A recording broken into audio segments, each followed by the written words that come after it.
আমার শ্বশুর শাশুড়ি শালি ওরা অনেক ভালো লোক, ওদের মধ্যে আমার অনেক ছিলাম। ওরা আমাকে অনেক ভালোবাসে। আমার শাশুড়ি আমার অনেক খাওয়াইছে, আমার আদর করছে। আমার শ্বশুরে আমার অনেক হেল্প করছে। এভাবেই বিবরণ দিতে গিয়ে আবেগে আত্মুল্ল হয়ে পড়তেছিলেন বারংবার জনাব মোহাম্মদ শহীদুল ইসলাম। তার এই কষ্ট, তার এই হৃদয়ে ভাঙা আর্তনাদ হৃদয়ে বড়ই নাড়া দেয়।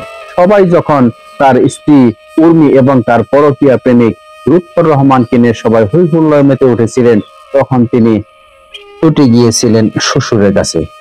শ্বশুরের বাড়ি টাঙ্গাইল জেলায়। এখানে সে কালেকুর উপজেলা মধ্যপাড়া ইউনিয়নের বসুন্ধরা প্রকল্পে ছোটখাটো একটি চাকরি করেন তিনি।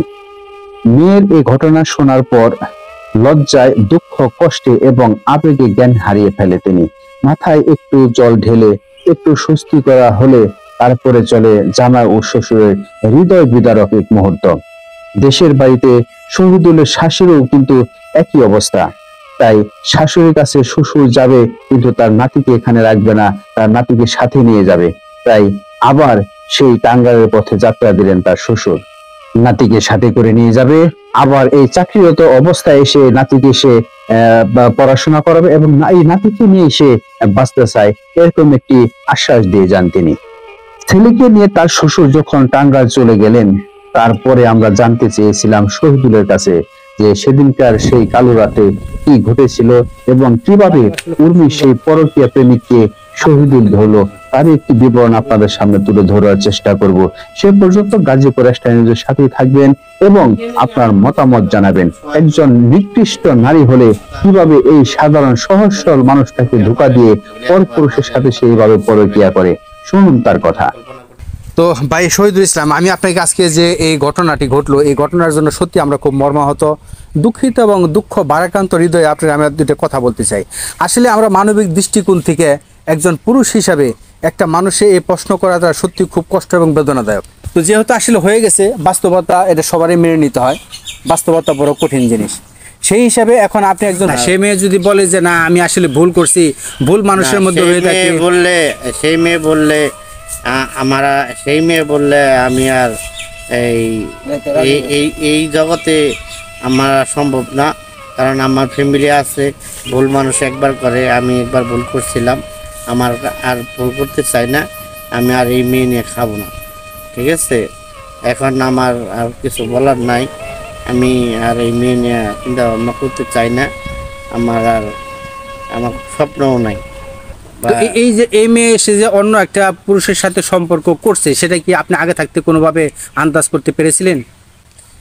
না, আমি আন্দাজ বলতে গিয়ে আমি কাবিলের আম্মা আমাকে যে বলছে ভাই আপনার আমি 2 দিন ধরে খুঁজতেছি। কেন ভাই?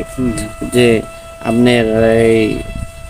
আপনার ওয়াইফ তো সাংঘাতিক একটা সমস্যায় পড়ে গেছে। কি পড়ে গেছে? যে ভাই আপনার ওয়াইফ কিন্তু মনে হয় কোনো একটা ছেলেদের সাথে যাবে, মোবাইলের দ্বারা একটা সম্পর্ক তৈরি হয়েছে। তো আমি বলছি ঠিক আছে। সে আমাকে অনেকক্ষণ বোঝাইছে। আমার বোঝানোর পর আমি আমার শালির আগে বলছি যে ইজ্জত তো তোমাদেরও যাইব, আমারও যাইব। যদি তোমার বোন যদি আমার ভাত না খায়, তাহলে সে চাই এখানে বইসা আমার সাথে ডিভোর্স করে নিয়ে যেতে পারবা। ভাই এটা কেমন কথা বললেন দুলা ভাই?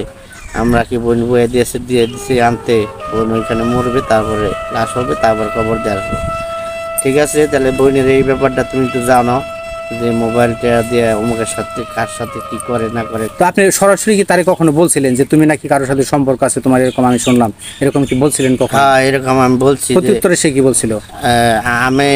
আমি বলছি যে তুমি বলে কোনো মোবাইলে কার সাথে প্রেম করো, তোমার সেই প্রেমিকটা কেরা? সে আমার প্রতিবাদ বলছে যে খাঙ্কির পোলা, পেশাগারের পোলা, এই মাদারচোদের গোষ্ঠী, এই দৈরানের কথা শোধাবি আন্তাজে আমার ফ্যামিলির ব্যাপারে, আমার চরিত্রের ব্যাপারে যদি কোনো কলঙ্ক দেয় তাহলে তোরা দেখার আছে। এরকম বাসা গালি কাছে করছে। আমি বলছি ঠিক আছে, যে আমি দৈরাই তোমার সাথে কথা বলবো। আচ্ছা আচ্ছা। তো এই যে এখানে আরেকটা কথা শুনছি ভাই, সেটা হলো যে আপনার ওয়াইফ এবং ওই যে পরকীয়া করতে যার সাথে, সে আপনার উপর চড়াও হয়েছিল বা আপনাকে মারার জন্য এরকম কোনো কথা হয়েছিল? আমারে আজকে ঘরের ভিতরে অনেক কষ্টকষ্টি হয়েছে মারার জন্য, যে আমার ঘরে আটকে আমাকে মাইরে হেলানি, এরকম একটা পরিকল্পনা দুইজনের।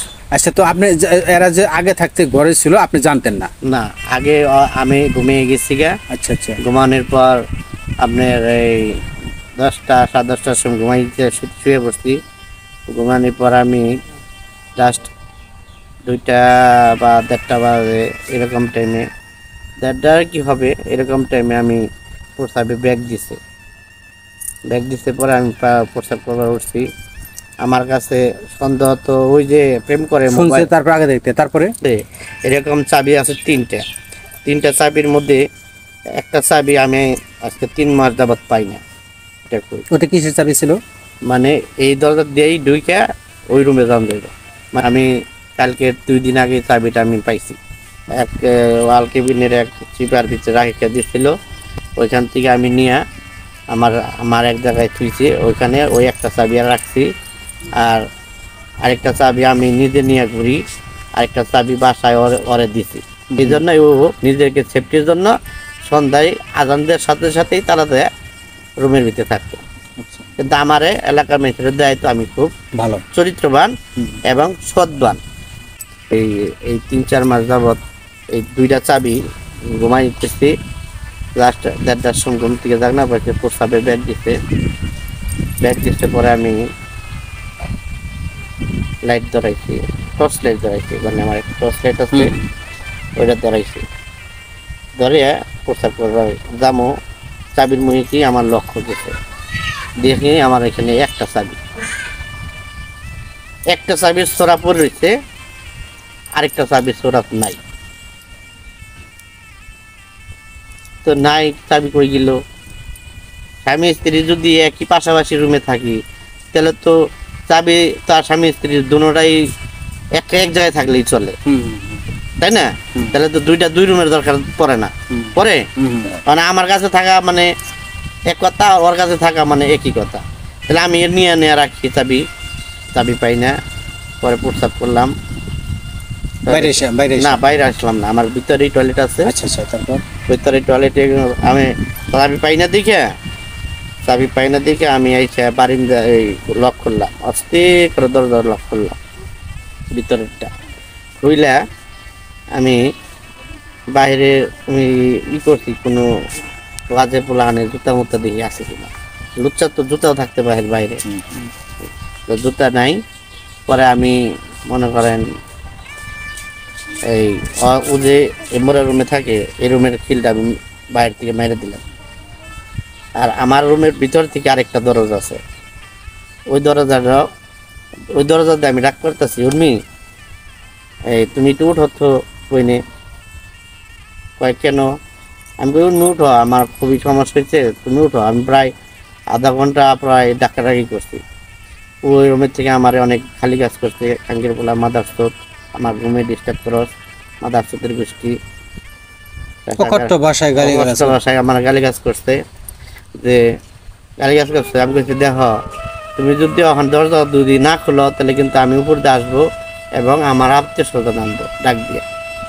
তুমি দরজা খুলবা না কেন? আমি তোমার স্বামী, আমি তোমার ডাক দিতেছি, দরজা খুলো। তোমার যদি কোনো যদি অবৈধ কোনো সম্পর্ক থাকলে সেটা ভয় থাকবো, আর সত্য থাকলে তো তুমি দরজা খুলে আমার দেখাই বাইরে দেখা ঘরের ভিতরে কেউ আছে কিনা। তে আমি অনেকক্ষণ প্রায় 15 থেকে 20 মিনিট আমি ডাকাডাকি করছি, খুব দরজা ধাক্কাইছি, থাপড়াইছি। পরে দরজাটা খুলে দিছে। খুলে দেওয়ার পরে আমার হাতে টর্চ লাইট ছিল, টর্চ লাইটটা আমি চোখের তল মারছি। তারপরে এই আল্লাহর চাবিতে মারছি। তারপরে ওয়াল কেবিন করে না, ওয়াল কেবিনের উপরে যে বক্স বানায়, ওয়াল কেবিনের উপরে যে একটা দেয়, ওইখানে দেখি এক বাচ্চা শুয়ে রয়েছে, তৃতীয় পড়ে রয়েছে। আর আমার ওয়াইফ মনে করেন যে খালি কাঁপতেছে,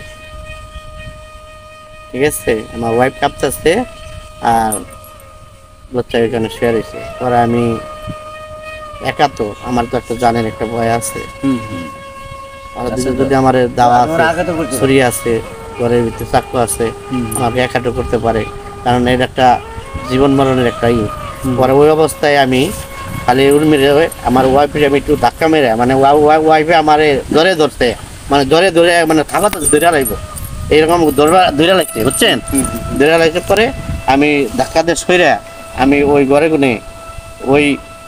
গুনে নিচে বারিন্দায় আসছি, চাবিটা নিয়ে মধ্যে বারিন্দা চাবিটা নিয়ে যে বাইরিয়া অন্য আমি দরজা কেউ আনুম সেই সুযোগটা আমি পাই নাই, বুঝছেন। পরে ওই ধাক্কা দিয়ে সরে বারিন্দায় আলি করতেছি, বলছি মিজান ভাই আমার বাঁচান, আমার বাড়িতে সমস্যা হইতেছে, তাড়াতাড়ি আসেন, লোক ধরা পড়ছে, তাড়াতাড়ি আসেন। মিজান টাকারা মিজান হইলে আমার পাশের এক বাড়ি। আচ্ছা আচ্ছা। তারপর এরকম করতে করতে 10-15 মিনিট ডাকাডাকি করার পরে মিজান ভাই ঘরে থেকে কইতেছে আমি আইতেছি, এর মধ্যে ওই ছেলে আর মেয়ে আমারে অ্যাটাক করছে, মানে এভাবে চাপটা ধরছে, এইভাবে চিবাইতেছে, মনে হয় আমাকে মারবে, মানে মেরে হালার একটা চিন্তা ভাবনা করছিল, ঠিক আছে। তারপরে আমি মনে করেন যে অনেক চিল্লার পরে আমার এই বাসায় একটা হিন্দু বাড়ি আছে, ওনার নাম হলো জিতের কাকা, ওনার ছেলে আছে, একটা নাম অন্তর, একটা নাম হৃদয়।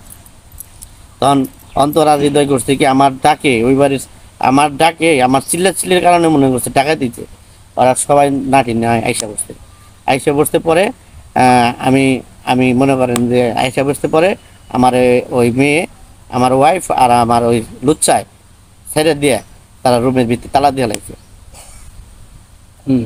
বুঝছেন। নিজেরা সেভ হয়েছে আর কি। আমার সাইরে দিয়া তারা নিজেরাই ওই যে রুমে ধরা পড়ছে ওই রুমের ভিতরে যায় তারা তালা মেরে দিছে, যাতে যেন আমরা কোনো মাইট না দিতে পারি। পাশের স্বাস্থ্য ভাইয়ের কথায় খুলে দেওয়ার পরে দেখলো যে আসলে ছেলে আর মেয়ে এই ঘটনা। পরে বাইন্দা হলাইলো, বাইন্দা মনে করেন যে তাদেরকে 2-4টা চড় দিল, আর কে দিছে জানি না, ম্যাটটা দিছে কিনা আমি দেখি নাই। আমার মনটা তখন তো আমি কি হয়েছে, আমার মনটা তখন আমার নাই, আমি কোথায় আছি, কি করবো এরকম কোনো সিচুয়েশন নাই। আমি মেয়েরও মারি নাই, ছেলেরও মারি নাই, আমি আমার মনের ব্যথা নিয়ে আসলাম। কিন্তু একটা মনে করতেছে সন্তান নিয়ে গেলাম, নিয়ে সন্তানের টানে বা হয়তো ভুল বুঝাবুঝি হয়েছে, হয়তো নিয়ে আবার সংসার করার নিয়ে চিন্তা ভাবনা করাবো, কিন্তু আমি আর সম্ভব হবে না। আমার জীবনে যা হয়েছে আমি এটা একটা অ্যাক্সিডেন্ট মনে করে নিয়ে গেলাম। আমার বেদনাটা আমি নিজে বয়ে বেড়াবো, কাউরে কিছু বলার নাই। আমার দুঃখ আমার তাকে খাই থেকে আমি একাই দুঃখ বয়ে বেড়াবো। আমার শ্বশুর শাশুড়ি শালি ওরা অনেক ভালো লোক, ওদের প্রতি আমার অনেক ছালা, ওরা আমাকে অনেক ভালোবাসে। আমার শাশুড়ি আমার অনেক খাওয়াইছে, আমার আদর করছে, আমার শ্বশুরে আমার অনেক হেল্প করছে, আমার শাশুড়ি আমার অনেক ভালোবাসতে, আমারও শ্বশুরও ভালোবাসতে, আলিও ভালোবাসতে। কিন্তু হঠাৎ করে আমার বউ কি হয়ে গেছে আমি জানি না। আমরা সত্যি মর্মাহত, ব্যথিত এবং দুঃখিত যে আসলে যে কাজটা করছে এটা সত্যি দুঃখজনক এবং বেদনাদায়ক। আল্লাহ আপনার সহায় হোক, আল্লাহ আপনার আগামী দিনগুলোর প্রতি যেন আল্লাহ রহমত এবং বরকত দান করে সে আশাবাদ ব্যক্ত রেখে আজকের মতো বিদায় নিচ্ছি। সব ভালো থাকবেন, সুস্থ থাকবেন এবং সুন্দর থাকবেন।